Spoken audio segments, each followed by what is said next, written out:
I am joined today by not only an actor, but writer, filmmaker, reporter, broadcaster, known for his comedic wit and journalistic sensibilities, according to the Internet Movie Database. He is a Emmy-nominated writer for Hindsight Tonight, which is a weekly comedy news capsule that you can see on YouTube.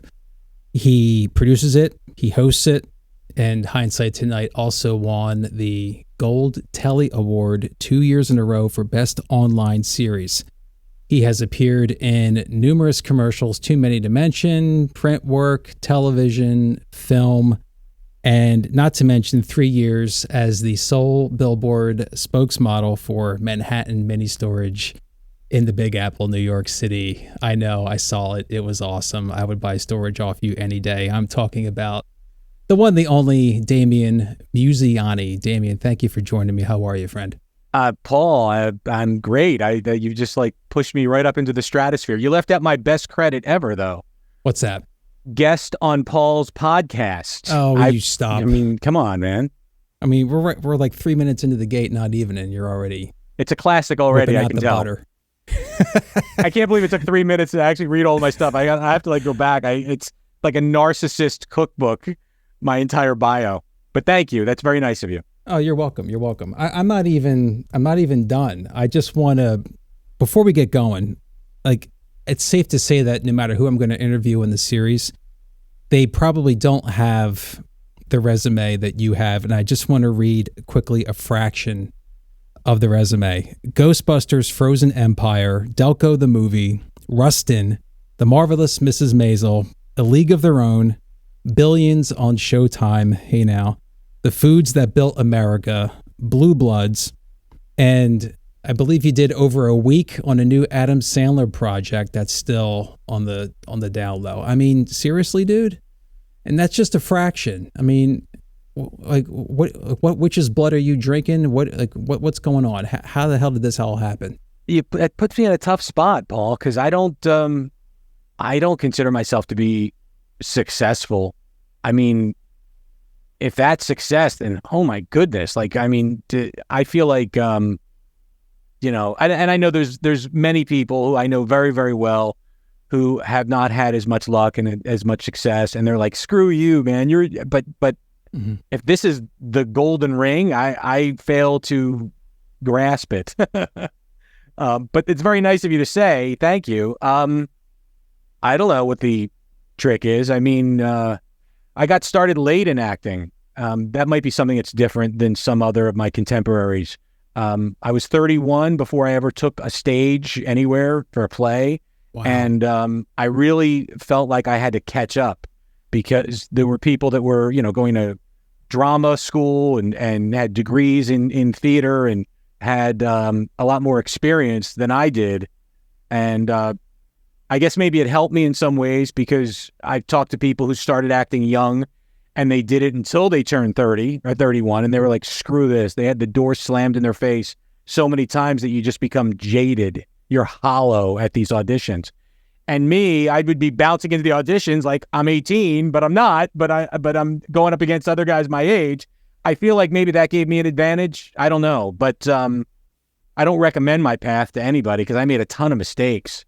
And when you make a mistake when you're 31, it's not like if you're 18. If you're an 18-year-old and you make a dumb mistake or you insult the wrong person or you stick your foot in your mouth, you tend to be forgiven more so than somebody who's older because then you just look like a jerk.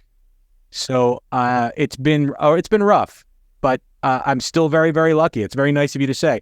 But there's only one Wolf of Cumberland Street.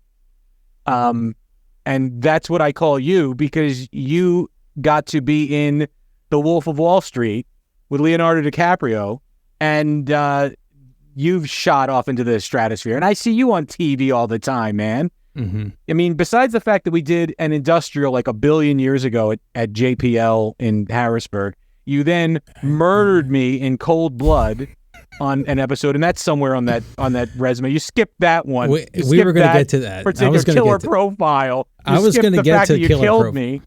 I was going to get to and then we just did this killer Wawa commercial, which is huge in the Delaware Valley, and it's just, yes. Wawa has pizza, and it was such a big to do. And it's so much fun to work with you. So I don't know, man. I'm lucky just to get to work with people like you. God, wow. I'm shocked for this revelation that you started in your early 30s, because I started at 34, believe it or not. It's the secret. It's the secret. Oh, my God. And we both have the same good looks. So I think we had a parallel path. When I did the ice bucket challenge, they didn't say, thank you for taking your shirt off to me. They said, thank you for showering. I didn't take my shirt off. The shirt got wet. The shirt got soaked. I don't remember that clearly, but I just know that you were, you have an effortless style, and that's awesome. And that totally works for you. I'm the second banana. I'm riding shotgun with Paul Monty in the buddy cop movie. Oh my God, dude. And I'm thrilled. I'm happy to run. I want to be Barney Rubble. I would love to be Barney Rubble. Wipe the shit off your nose. Come on. Hey, Paul, Jesus. she's calling again. Imagine if I showed nipple during the ice bucket challenge. You have a fascination with that. I don't know why. You've got the silhouette. You've got the classic V, the Mad Men look. It's, kudos. You're doing golf commercials, national golf commercials. Yeah. You just did something for Spirit Halloween. I turn on, it's all the killer again. I haven't been able to sleep since, because I still remember when you were the serial killer in the show that we did together. Well, speaking of the serial killer show, I had the unfortunate task of hog-tying you, not to mention smashing you across the face with a shovel before shooting you several times in the chest. Mm-hmm. And imagine what my nipples looked like, Paul.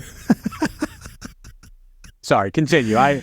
That was a rough gig, because I remember, faking the hog tie, because I didn't know what the hell I was doing, running into a bedroom and turning you over and straddling your behind, and forget it. People can imagine. You killed Julie Chapin, who played my wife. Julie Chapin, yes. Wonderful actress. I don't know if you hogtied her. I think I was dead at that point, so I don't know what you did to her. It was just you and I in the bed. That was it. But I remember shaking at lunch like 20 minutes later. I just could not. The adrenaline was just through the roof for me, and I'm a sensitive individual. I hear you. It was rough for me too. It's amazing. It's not easy all the time. It's not all sunshine and rainbows. No, it's not. But I mean, try being the you had to murder me, and then I had to be dead with Julie, then crying on top of me, trying to wake me up or whatever, just before you killed her. Mm-hmm. I'll tell you, that was rough, because I had to be motionless and dead, but I'm hearing this woman sobbing, and you go through this mental thing of like, oh my God, this is like how it ends when you die and you're technically dead, but your brain still works for a few minutes, and you just hear your loved ones crying. That was rough for me, man. It really was. I played a serial killer too. It's way easier to be the killer. I'm sorry. Yes. The victim can't be good. I think you have to have this like firewall, this proverbial firewall up in your mind when you're filming this stuff. Mine got hacked that day for sure.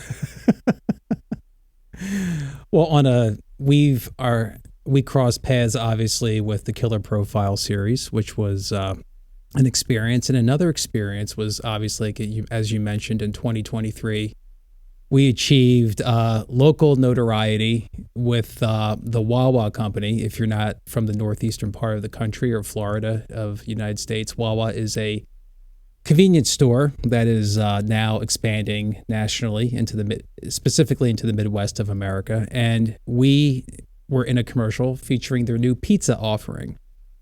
So that had some legs, did it not?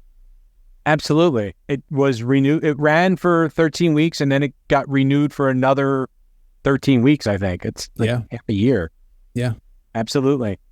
It was so great to work with you. I wasn't... you don't know who you work with on these shoots. For people who are watching and not privy to the process, usually when you're auditioning to be in an ensemble piece, whether it's a commercial or a TV show or whatever, you're just auditioning for your role. You have no idea who else, is being auditioned or cast. So a lot of times it's until you get the call sheet the day before, or sometimes just showing up on set, you don't really know who you're working with. Right. So it's, I always feel great when I'm working with somebody that I respect and have worked with before and is awesome. And, those, I know that it's going to be a great day. So when I saw your name on the call sheet, I was like, here we go. Me and Paul, it's going to be a great day. To this day, I don't know if you get this, but I get, is it good? Like, how was the pizza? And my line is, I don't know. I never ate it.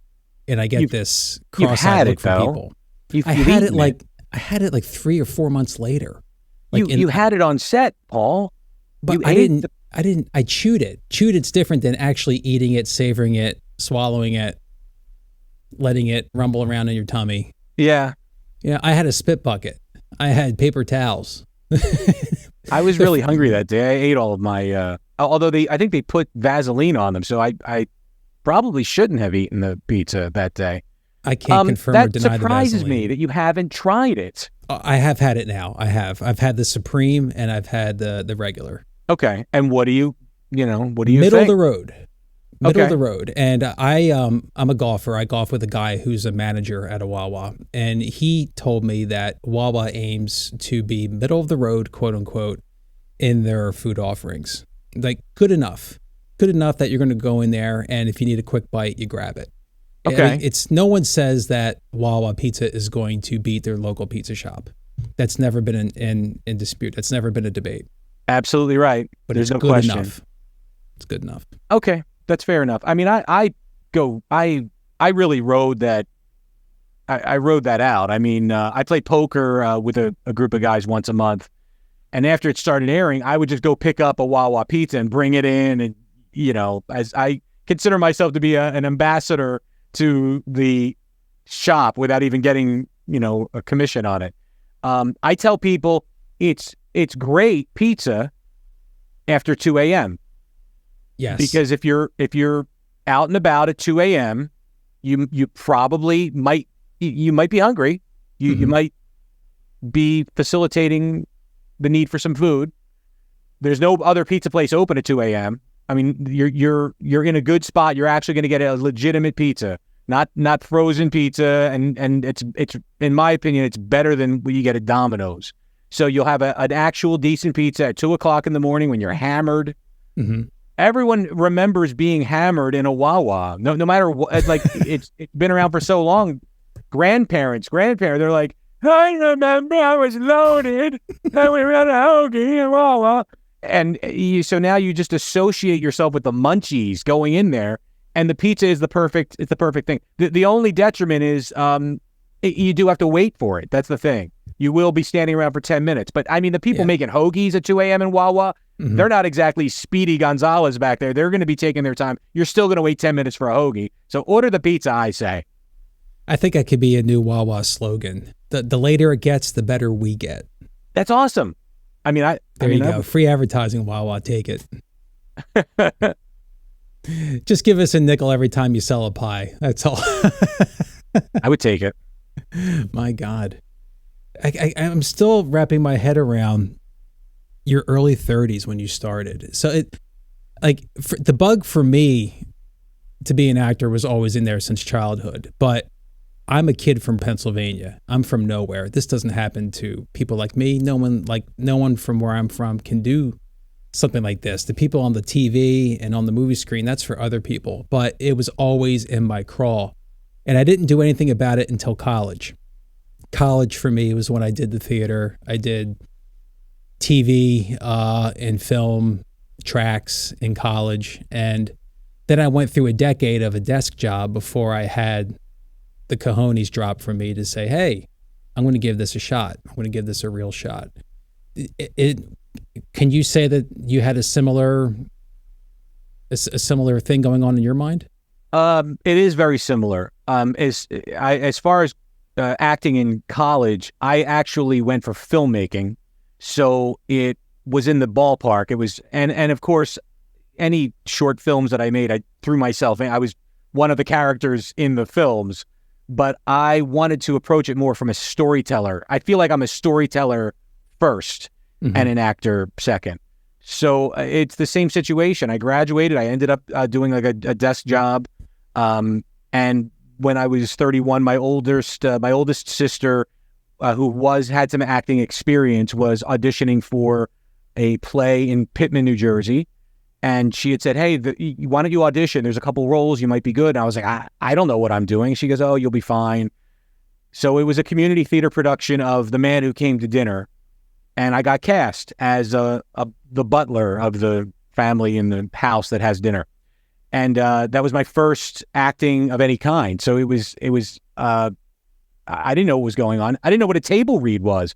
I got there for the first day and everyone's got scripts and we're sitting around a table and I'm like, I have no idea what are we doing? What are we just going to sit here and read to ourselves, or how does this work? And I gradually got into the table read aspect where everyone says their lines, you know, not as totally in character, maybe just a little hint of their character, you know, but just kind of walking through the script. And I was hooked, man. I thought it was awesome. Also in that play was an actress who also was making her debut. She was 10 years old, and her name is Madeline Brewer. And Madeline Brewer went to college for acting, got out, and starred in Orange is the New Black, and also she's in The Handmaid's Tale. And I think she's doing something else, that series called You. She's in the next season of that. Huge success. And we got our start together on the tiny stage at the Broadway Theater in Pittman. Wow. Unreal. You never know who you're going to run into or who you're going to act with. Yeah. I mean, I don't think I'll ever get to be that famous, but it's awesome to know that it can be done. Well, speaking of like Broadway Theater in Pittman, New Jersey, along those lines, tell me about the sketch club players in Woodbury. Tell me about what happened there and what you learned from it. Okay. I've got a few stories with the sketch club.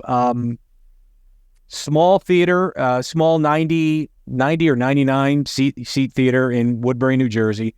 It burned down a few months ago, and it had been closed for several years. And it was very old. It was a school in the early 1900s, and it kind of evolved into becoming a community theater place. So I've done a couple of productions there. I guess my most well-known one was Neil Simon's Rumors. My character, what was that character's name? Lenny. So Lenny in Rumors is one of the characters who has this incredible monologue. It's like a 5-minute panicked whip around monologue in front of a police officer. And I worked my tail off to get that monologue down and basically choreographed it myself. And it was, I got nominated for a Perry Award. That's the Association of Community Theaters in New Jersey, which is a serious award to me because it includes all the theaters up in North Jersey, which is in the shadow of Broadway. There's a lot of money up there, a lot of actors that are involved and funds to pay for nice sets and nice sound and, you know, all that kind of stuff.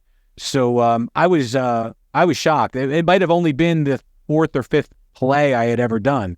So that was really, really cool. That at least validated myself where I'm like, okay, I can do this. I don't know if you've done a lot of community theater, Paul, but I haven't been on a stage. It's a great place to visit, but you don't want to live there. That's the only thing that I can really say. There are some people who just do community theater for their whole life and they're happy, and I'm happy for them. I think that's great that you're doing it for whatever your reasons are. There are also people who use it as a stepping stone to do something else. They tend to be younger people. And then there are people who are just kind of delusional. Like they think they're on their way to becoming, they think they might be a star, on their way to stardom. And they kind of pull a diva-esque kind of thing. And everyone's together. And then there's the people who just want to get away from their spouse. And they do community theater so that they can hang out and drink afterwards and party. You know, there's no wrong answer. Whatever reason you want to, do that for is great. I was using it as a stepping stone, but I also wanted to use it to fix me. I had stage fright when I first started doing theater. And I had gotten it a couple times in The Man Who Came to Dinner, and I realized if I'm going to keep doing this, I have to address this. I don't want to feel this way. I don't want to panic. I don't want to kind of have my lip quivering right before I go out on stage. I know it probably happens to most people, but I don't like that. I like being prepared. So I tried to do as much theater as I could, and in different contexts. I've done children's theater and dinner theater and stuff like that, and try to not spend too much time away from the stage. Never more than like a month. I want to be able to get back out there to face my fears, kind of thing. And once I was able to feel that I beat it and I'm okay now, I kind of stepped away. It's a lot of work, man, especially if you're in a musical. Do you sing? No, I am not a triple threat. Well, I mean, I'm not. I'm not either. But I've played Pseudolus in Funny Thing Happened on the Way to the Forum. I've done that a couple times, and I've won an award for that also. But that involves some, light singing and some light movement. It's certainly, it's not Chicago. It's not that type of show. But it's a lot of work. The choreography, the singing rehearsals. You really, for me, it's an incredible amount of effort to try to pull that off. And I'm glad that I've done it. I've done several musicals, and even some of the plays where I'm the lead and I'm on stage the whole time, where you've got just, 75, 80 pages to memorize of just so much dialogue. I've done it all, but it's a lot of work. It really is for me. I haven't sang since 1997 at Cabrini College in a production of Cabaret. And I was so effective in my solo that the audience didn't know the song was over. So you weren't chorus then? You had what was your role? I was Cliff Bradshaw in Cabaret. And the song was over, and I'm like, ta-da, and everybody's just staring at me. I went, I hope you have a VHS copy of that you can show your audience while we're talking, because that's better than the ice bucket challenge for me. There's a recording of it out there. I haven't seen it in over 25 years, and that was the last time I was ever on stage, I'm ashamed to say, and I miss the stage because I think that's the only place where you're truly an actor, because you can create that organic arc of a performance. We don't get me wrong, we love theater, we love film, we love TV, but it's a director's medium. We have to hit our marks. It's about framing. We're globs of paint on the canvas. You know what I mean? There's action, there's cut, there's lunch, it's just not a flow to it. But it's not ephemeral either. It lasts forever, and that's the one aspect of TV and film that I enjoy.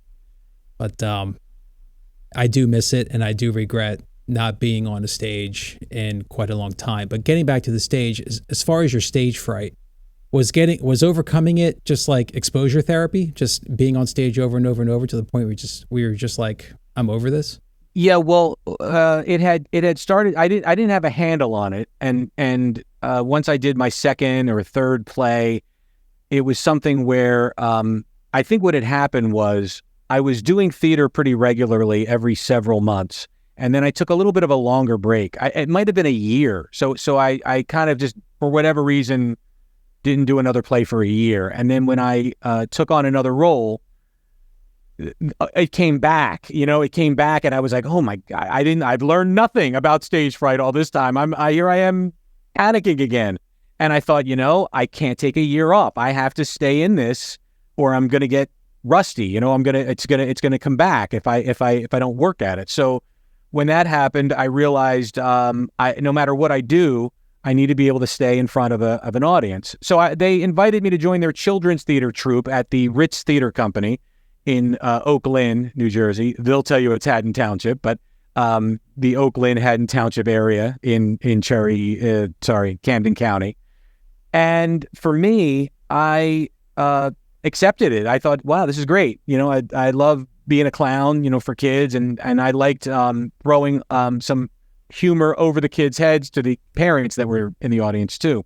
But the best part of it was that it would be maybe 4 shows a month. One for like one weekend, like a Thursday through Sunday, do 4, 5, 6 shows, and then don't do anything for a month. Very quick, very easy. Still a big audience. Still a lot of people to face your fears. Most of them are 6 years old, so it's not as fearful, I guess, as being judged by an adult. But there were plenty of adults there too. So for me, that worked. And then after a couple years of that, I joined a dinner theater called Tony and Tina's Wedding. And that is, for your viewers who don't know, it's sort of like a fake wedding. It's a play, but it's a wedding, and the wedding ends the same every time, except that there's audience participation in it. So there's an Italian family, and there's all kinds of Italian stereotypes, and everybody's loud and boisterous and borderline criminal and oversexed, and put in your own bias in there. It's very demeaning to Italians, but it was, again, something that I would do once a week, a couple times a week, or on the weekends. And actually, I met my wife, Adriana. You acted with her. We met in Tony and Tina's wedding. So I think my stage fright, if it wasn't for that, I wouldn't have actually chosen to do a show like Tony and Tina's, and I never would have met my future wife. So, amazing. Things work out. Well, speaking of that, like being married to the lovely Adriana Oliverio, another fellow actor, I'm curious, when there's two actors in the house, when there's two actors that are legally required to be next to each other, in your case, is there any sniff of competition? Is there any keeping score in terms of auditions or gigs, or is it all sunshine and rainbows with you? I mean, I see where you're headed with this, Paul, but no, I mean, we're in a different age demographic. We're obviously different sexes. We're not going out for the same types of roles. Sure, it's tough when you have when you're looking at someone who's succeeding and you're struggling. I've definitely felt that struggle when Adriana has booked stuff, but she would be the first one to say that she has to deal with that more often. I have been luckier. There's many more female actresses than there are male actors in this business. It's much harder, I think, for a woman than it is for a man to break through the competition to get parts. I feel like if I'm up against 30 guys for a role, she's got to be up against 330 women for a role. And so just the law of averages means I'm probably going to be more successful as a result. But we're each other's biggest fans, and we've been lucky. We've gotten to act together. You mentioned a credit on IMDb, Delco the movie. We're both in that. There's several credits that we have together. We've done commercials together. So ultimately, it's good. The other advantage to living legally required to live with someone, as you put it, like we're some kind of weird Mormon law or something in Utah. We help each other. When she has an audition, I'm helping her film it. I'm reading the other part. I'm giving her advice. She's doing the same for me. So, I mean, I kind of owe a nice big chunk of my success to the support that I have from Adriana. So it is all rainbows. Thank you. Nice. That's what I thought. I was just curious. And you're never short of an audition reader. So you have that covered. Absolutely. And also, we're there for each other, in other areas too. We're always taking the temperature of what's going on in the community in Philadelphia as far as casting goes. The casting director situation, the agent situation. A lot of that has been a very liquid, swirling kind of thing over the course of, I guess, since I got started. I mean, it's a totally different landscape now than it was years ago. But, two heads are better than one, I think, in that type of situation. Beautiful. I'm telling you to date an actress, Paul. Whoa. Wow. Be legally required to live with them. I wouldn't, let's put it this way. If I ever do date and or marry an actress, there'll be no explanations required, and therefore maybe less pressure because she will know, what it takes, what the deal is. But, right. She won't come to you and say, why did you throw that vase through the wall after you got off the phone with your agent? You'll already know. God, agents. Yeah, we can go on and on. My God. But to go from theater, take me to the first commercial or the first TV show or movie you booked. Tell me about the sensation, the feeling going on in your heart and in your mind. And did you feel like you had elevated, so to speak, in the business, in the industry, once that started happening? I'll say yes. That's the short answer. The show it was actually a reality show. And you can say what you want. It's still TV. It's still acting. It was a show called Average Joe. They shot it in Los Angeles. And I was very early in my acting career. In fact, I think I might have done 3 stage presentations at this point. And I had my first agent. My first agent was Lucy King, who passed away, I think, less than a year ago. And she always reminded me of, if you've ever watched Friends, the TV show Friends, the character of Joey Tribbiani. He was an actor in the show. And he would have an agent. I forget what his agent's name was, but she was a very gruff woman who chain smoked and had these yellowed black and white actor pictures on the wall, and gruff and, vague in her descriptions of what needed to be done. And that to me was Lucy King, because I went to meet her through a recommendation from another actor, and it was the same. To me, it felt like the same setup. Not that she was older or gruff, but she had the yellowed headshots from like actors from like the 70s on the wall behind her. And she signed me, and one day she called me up and said, Damian, I got this is the perfect thing for you. I said, oh, great. What is it, Lucy? She said, are you single? And at the time I was. I said, yeah. She said, are you straight? I said, yeah. She said, okay, go to blah, blah, blah casting on Delaware Avenue in Philadelphia. You say you're there. You say that I sent you there, and it's this show. It's this funny dating show, and you're going to be great. So she said it's sort of like this show called Average Joe. Now, for those of your viewers who don't remember, Average Joe was an NBC series where they forced 16 average-looking guys to live in a house, and they're all pursuing one beautiful woman, and she's forced to date each of them and get to know each of them, and then she, picks her favorite Average Joe, sends the less than average Joes home, all that kind of stuff. So I went to the audition. I walked in, and right away, it was 4 or 5 Paul Montes sitting on the couch, and the couch is in the waiting room. Okay, we're talking Calvin Klein model guys. No, I'm not a Calvin Klein and model. I know that's in your past. We don't have to bring up the past, Paul. Oh Christ! But like model men, and the receptionist is there, and I'm like, okay, what's this all about? I go up to the receptionist and said, hi, I hope I'm in the right place. I'm here for the casting. And she's like, oh yeah, who are you? And I said my name, and she's like, who's your agent? And I said, oh, Lucy King. And she goes, oh, you're one of Lucy's boys.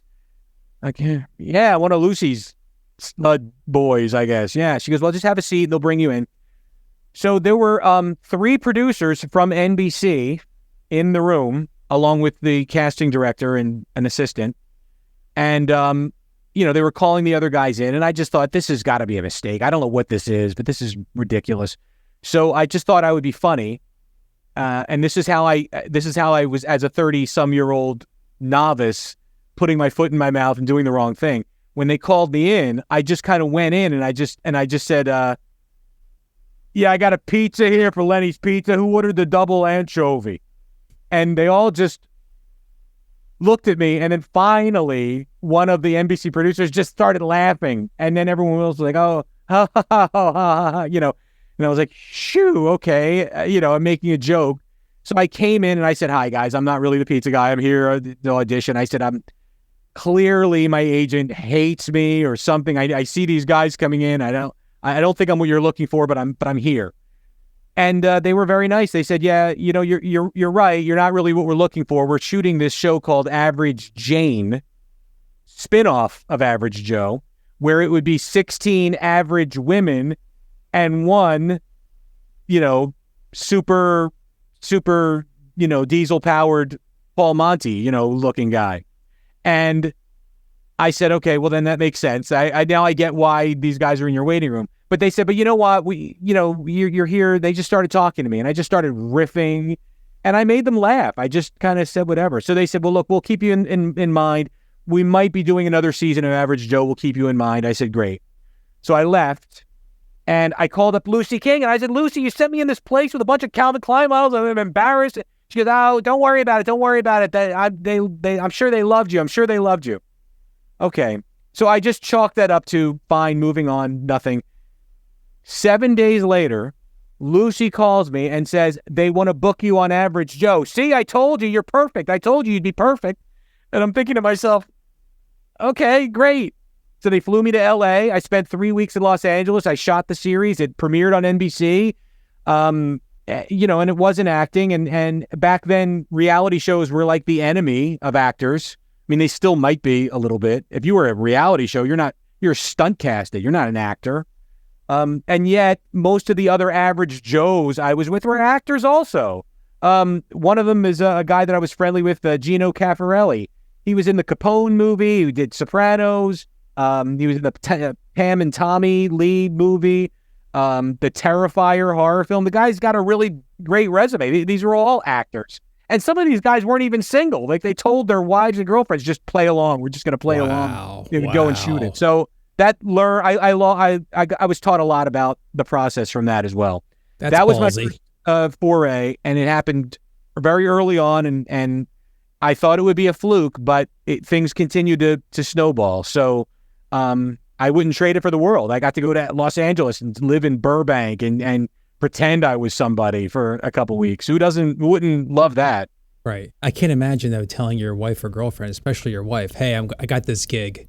You're going to see me on network TV making out with some chick. But, it's work. The thing is let's say you were with your wife who's also an actress and you had to act in a dramatic thing and you had to make out with Sydney Sweeney.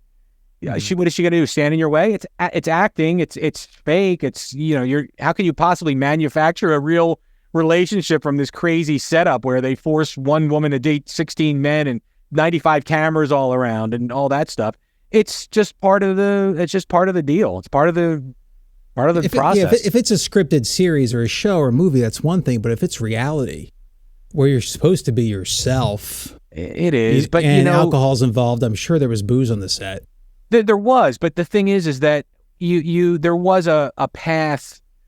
I mean, yeah, fine. It wasn't scripted. It's not like we're like, well, hang on. There's no tongue on this, and she used tongue. It's not like that. But you're definitely, it's explained to you what has to happen. I mean, if it was any reality show, by now the cat's out of the bag, Paul. Everybody knows if it was a true reality show, it would be every reality show would be so boring. Nobody would watch it because real life is boring. So they have to introduce these things. It's not as simple as, well, let's get them all drunk and then we'll just film it. There's more of a method to that madness. They intentionally, set things up to force you into situations where you have to react. And if your reaction was great, but camera 3 wasn't running, they tell you to do it all over again. Remember when you were surprised, you opened the door, you couldn't believe it was her? Okay, you're going to do it again, but you have to pretend to be surprised again. Okay, ready, action. And you're doing it. It's a step away from scripted. It's not scripted, but come on. That's just how it is. That's just, it was a secret for a few years. Survivor, The Bachelor, like these are things where it was a big secret, and then finally enough people got into reality TV that now everybody should know it's as good as scripted. It should be scripted. It's just that you're not working with real actors. It's just a different dynamic, but it's the same thing. Yeah, I learned on The Bachelor that when they're sitting down for dinner, quote unquote, they never show the food. They're not allowed to touch or eat the food. Okay. Is my understanding. So along those lines, it's like a triple beam of reality set on this triple beam of a world where it's tightly controlled. The scenario is there, but the words, word for word, the dialogue is not scripted. That could be riffed, but here's the scenario.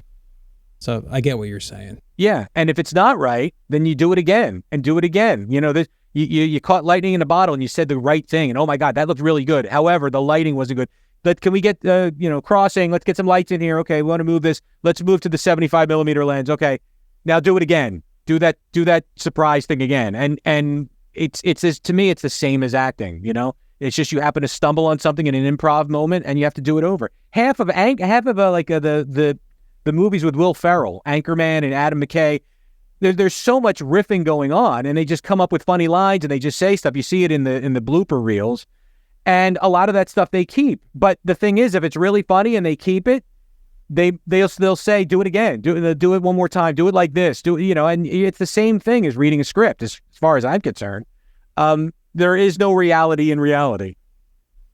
I like that. And it's the truth, isn't it? Now it is. Well, speaking of average Joe, along the lines of body type, somewhat personal question, but I think if you answer it, it might give someone some perspective and some solace or some understanding.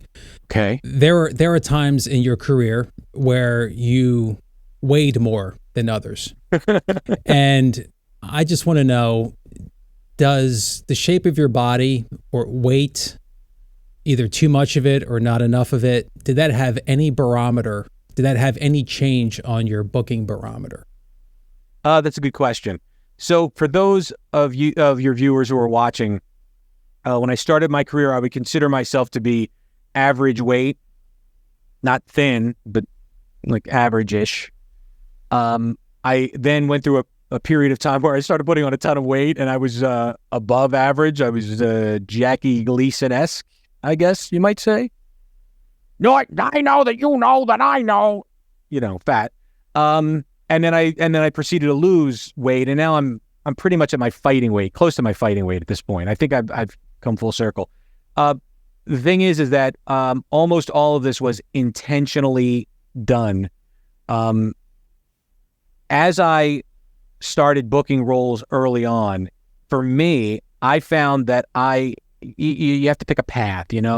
When you go when you're instructed by an acting coach, or you go to an acting class, or you take a seminar, a lot of times they talk about the word brand.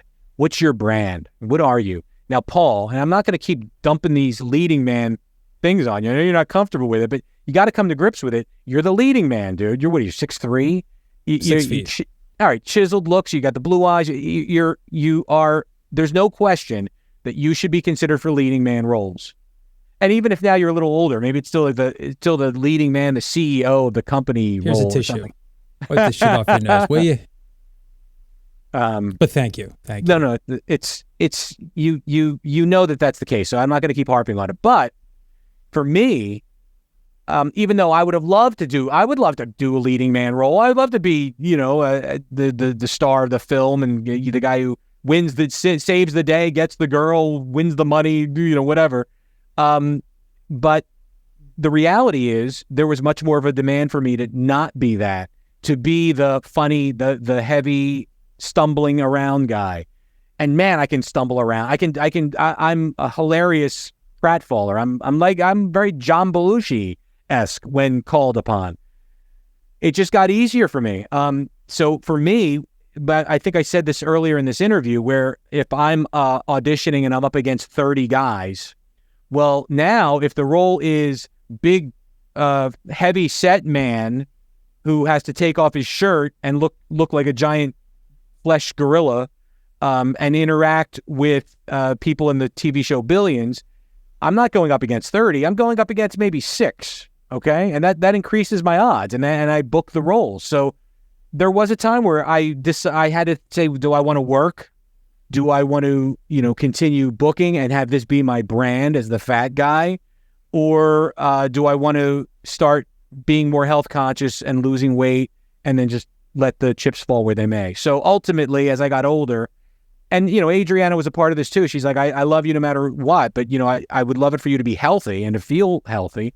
So I just started focusing on that, and I started losing weight. And when the pandemic came along, it kind of forced me to reevaluate, as we all did in the pandemic. And part of that was me saying, you know what, I don't care now. I don't care if I get the funny sidekick or the leading role or the crazy uncle or whatever role it is. Let me try to look as good as I can, feel as good as I can, and we'll just run from here. And that kind of brought me into working as a journalist on camera. Interesting. So it's one thing to act. It's one thing to have your type and your brand, but you're a multi-potentialite. You're multifaceted.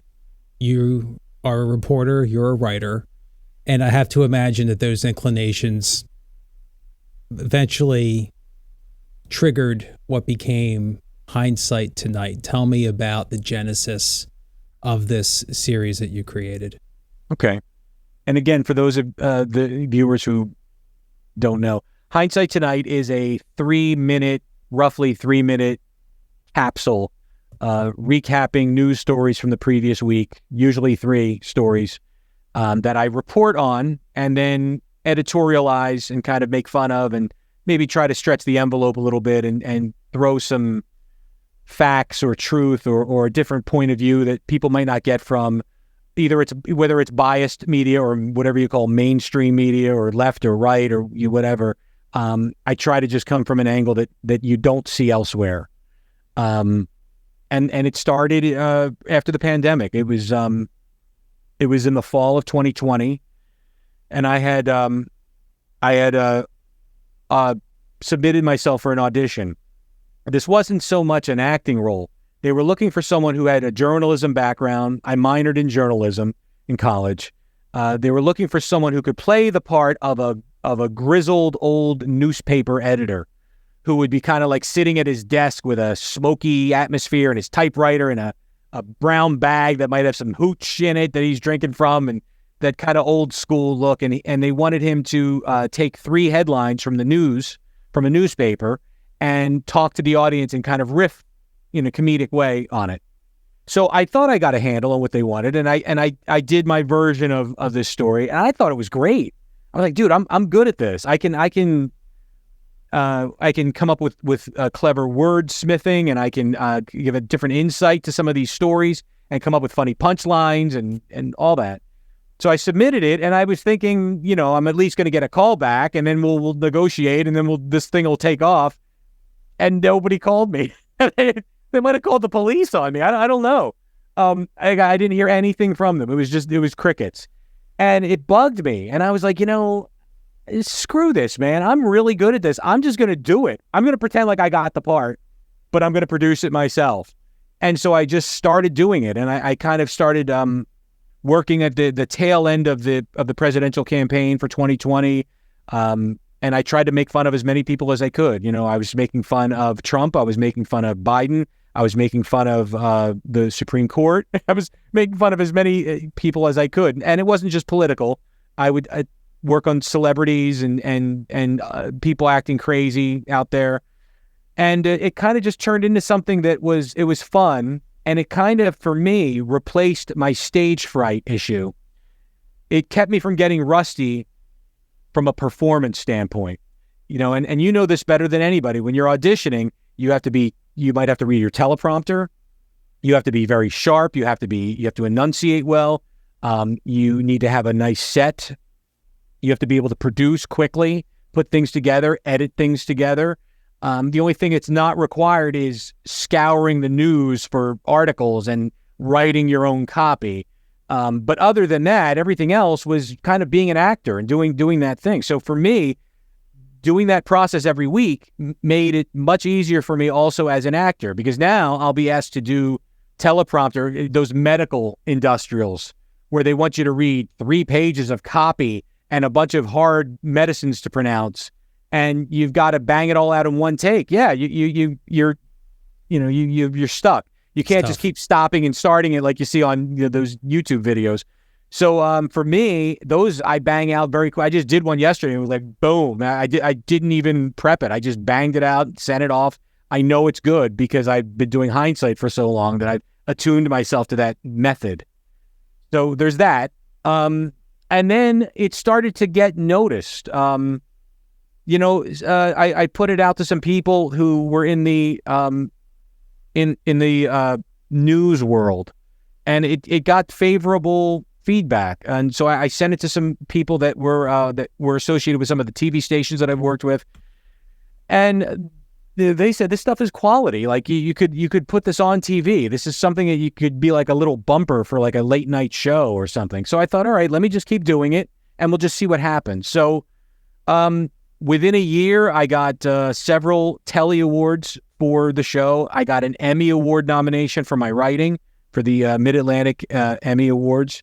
And at that point, I thought, I'm just going to keep doing it. It seems like it's finding a small audience. It's not a huge audience. I have maybe 1,000, maybe a little over 1,000 people watch every week. But I try to keep it timely, and I try to just keep doing it. So I'm on hiatus right now. I don't know if I'm going to bring it back again for another season. I might change the format up a little bit, but it's something that I wanted to be able to see if I could do, and I've gotten enough feedback and enough hardware back here to so that I know that I can do it. If a station would hire me, or someone wants to put together a late night comedy show, like a Bill Maher with like a side minute of some of this stuff, I'd be thrilled to do it. I mean, that would be something that I would like to take on. The challenge of having to produce something for a big audience every week, I think that's awesome. I would love to do that. And I work great in a live atmosphere. I've gotten rid of my stage fright. I'm completely fearless now, Paul. You can just throw me on national TV. I was on SNL several times. I don't care. Just throw me out there. I will perform. So I don't know if it's going to stick around or not, but it's been very, very good for me. And I don't know. People have to watch it themselves and decide if they think it's funny or informative or just ridiculous. I don't know. Some people might not enjoy it. I think that it's a very highbrow look at today's news. So this award-winning passion project came about from an audition for a job that you didn't book. 100% true. Wow. See, it struck a nerve with you when you did the audition. You had this epiphany, this realization that, my God, this is a lane that I can flow in. It did. But, that kind of goes against, at some point you're going to ask me about a pearl of wisdom to share. Of course. Actors. So I don't want to get into that, but the thing is that when you do an audition and you don't book it, or you get a callback or you don't book it, or like you told me off camera earlier, a commercial that you should be getting heavily paid for that you get cut out of at the last second, it's so important to not carry that with you internally. It's very much you did it and then you move on. The Wawa commercial that we shared, a little tidbit from that, I did my audition and then I just forgot all about it. And when my agent called me, I don't know, 5 days later or whenever, to tell me that I booked the Wawa commercial, he just tried to make it funny. Like I knew what he was talking about. He was just like, "Oh, I guess it's going to be extra pepperoni on that Wawa pizza," and I didn't know what he was talking about. I was like, name of agent. What are you talking about? I don't understand what you're saying. He goes, "You booked the Wawa commercial." He goes, oh, awesome. Oh, that's great. Forgot all about it. I forgot I did it, and that's how you have to be, because if you get these rejections after rejection, after rejection, after rejection, it will start to cut a hole in you if you let it. So that was actually wrong of me to let the job that I lost turn into hindsight, have it bother me enough to turn. I should have just let it go. But I made an exception in that particular case, and it turned into hindsight. That's the thing. If you don't let it go, it'll drive you crazy. And even if you do let it go, the business drives you crazy anyway. So do you just want to dig a deeper hole in your grave earlier for yourself? If you sometimes, because you'll end up seeing what you lost out. You'll see the actor they took instead of you, and you'll be like, "Ah." Especially if they look like you and are the same type, you just want to punch the TV. Yeah, that sucks, man. It does. I guarantee there are plenty of people that want to punch the TV because I'm on it than me wanting to punch the TV because they're on it. So I'm fine with that. I'm imminently fine with that. I quickly got into the habit when I got into my career here that when I see an acquaintance, when I see a friend doing a commercial or in a role, I nod my head, I smile, and I go, yeah. Because we are in this together. We are all in that same proverbial boat. We are, but if it was a role that you were up for, come on now.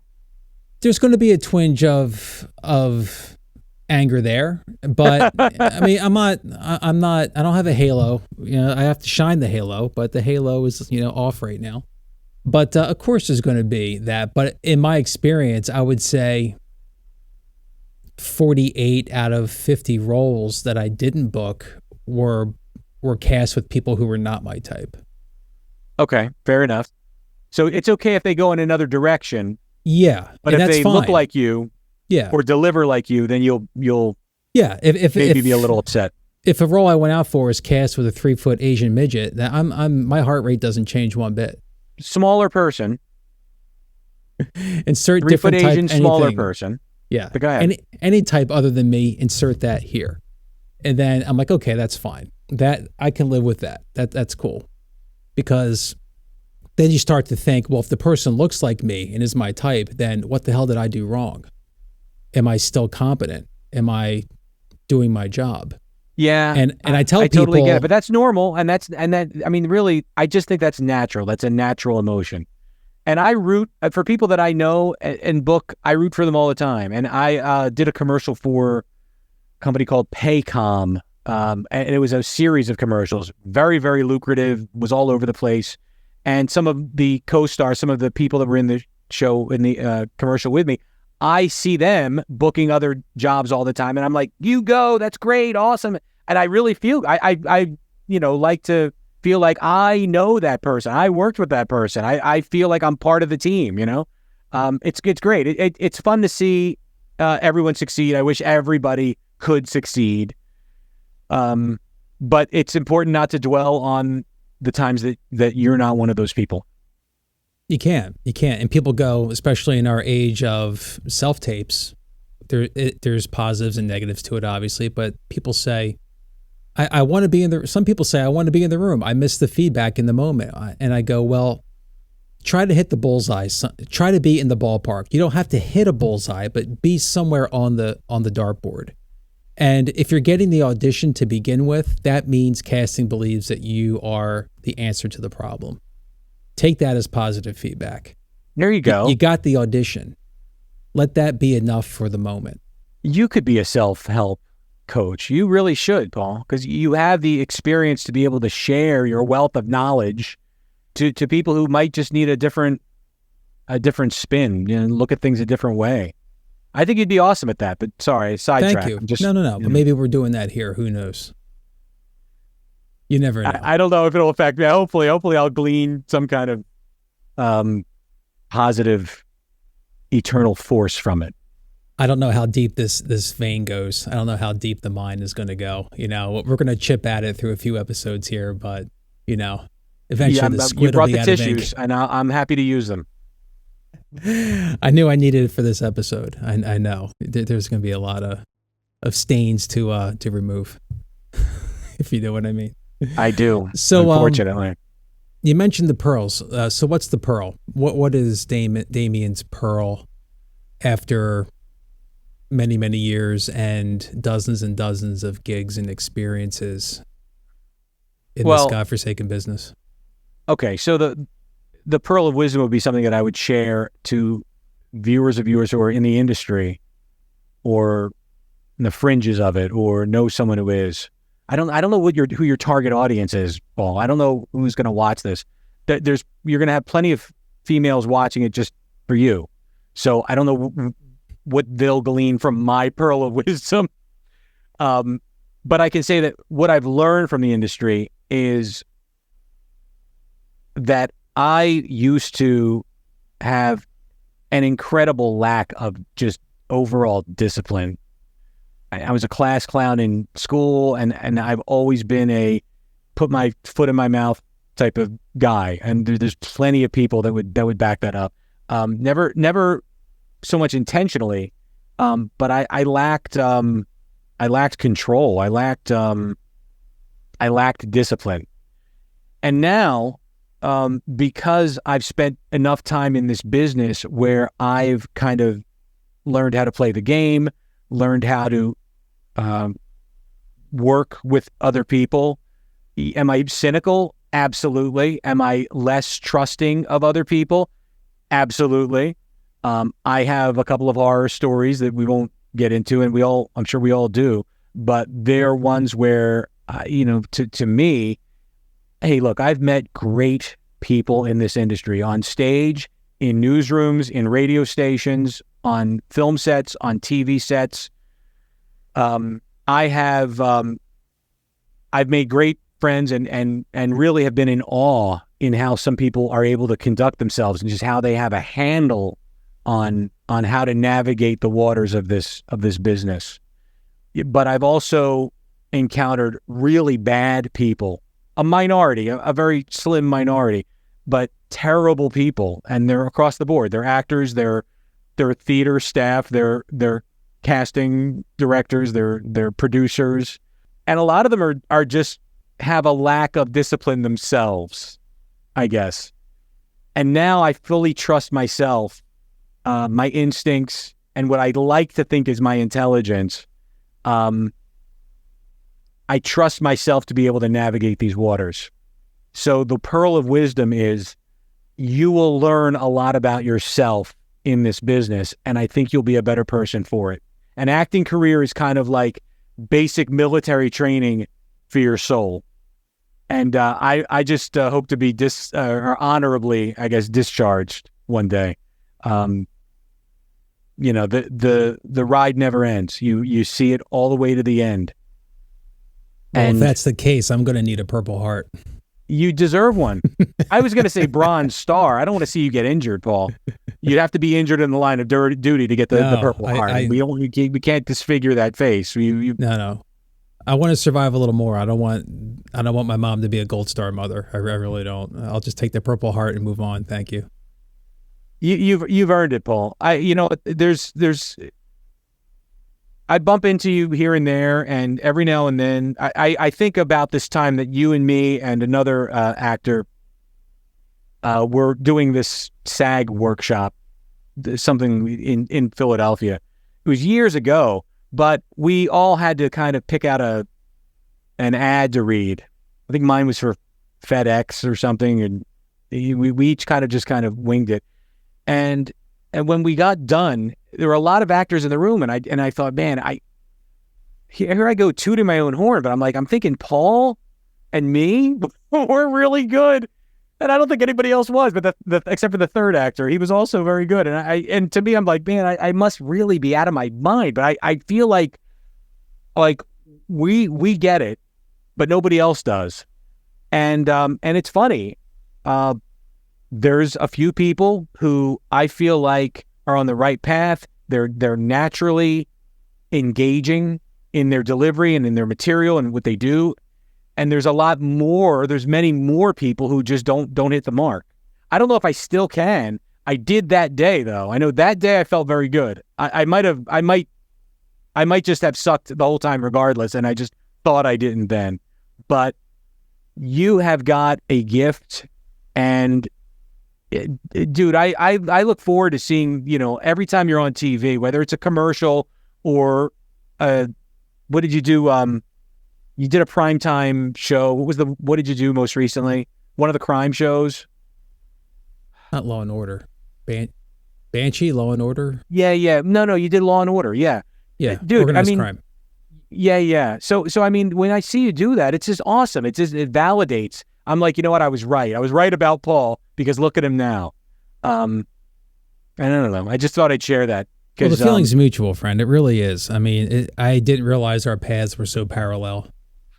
It's that was kind of, yeah. I thought you'd been at it since out of the womb. Really, you just had that. You shocked me with the stage fright and getting at this later on in life, because you seem to just. It seems like a skin that you put on that you're very comfortable in, at least in the footage I've seen of your work. So that was quite a surprise for me to hear. I spent 31 years acting out before I started acting, Right. I was always a troublemaker and always I was like a monkey wrench thrown into any type of situation. It's funny. I was cleaning out my parents' attic years ago, and I stumbled on some of my report cards from grade school. It's like always like, oh, I probably never even saw them when I was a kid, and I started opening them, and there's so much about Damian's not paying attention in class, and Damian needs to be spoken to about his behavior. I thought, wow, the warning signs were glaring, and nobody did anything. And it's maybe if I had started acting in the traditional sense, like you're saying, Paul, I probably would have been one of those people that just fizzled out. You almost have to have a maturity level. You almost have to be a full-grown adult to be able to prepare yourself. Look at all the kid stars that we hear about. They're a big deal at age 10, and even the teenagers. Half of the cast of the show Euphoria, you don't know what's going to happen. That girl, Millie Bobby Brown from Stranger Things, she had a very dangerous, people that she was hanging out with in scenarios. That is stuff that can damage you forever. And I guess I'm happy that I didn't start to get damaged until my 30s. That's a safe age.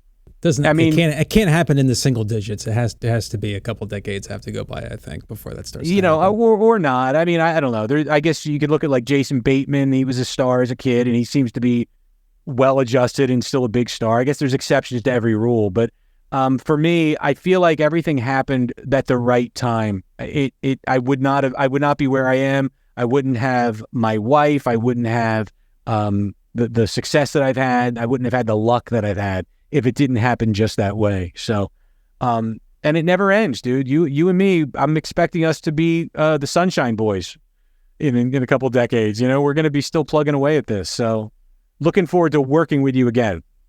Thank you. And supposedly the universe has been around for 13.8 billion years. So we have to think and trust and hope that there's more wisdom in the ether than what's in our little pity brains. So I need that tissue now. I need the tissue. That's beautiful. So Hindsight Tonight is on YouTube. People can look that up. Where else can people find you to learn more about you if they HindsightTonight.com. It's also on the DBTV network at dbtv.com or dbtv.tv. It's one of those, I think. And you can look at my website. I also broadcast it on my website, DamianMuziani.com. It's on Vimeo. It's on all the podcasts. Just Google Hindsight Tonight, and you'll find it. Well, I appreciate the vulnerability, the candor, the lessons of reality television, and I guess you've never been so proud to be an average Joe in your life, right? It's rarefied air, Paul. You wouldn't know you not being average. Hey, let me tell you, it's pretty special. Here's the average. Average is good.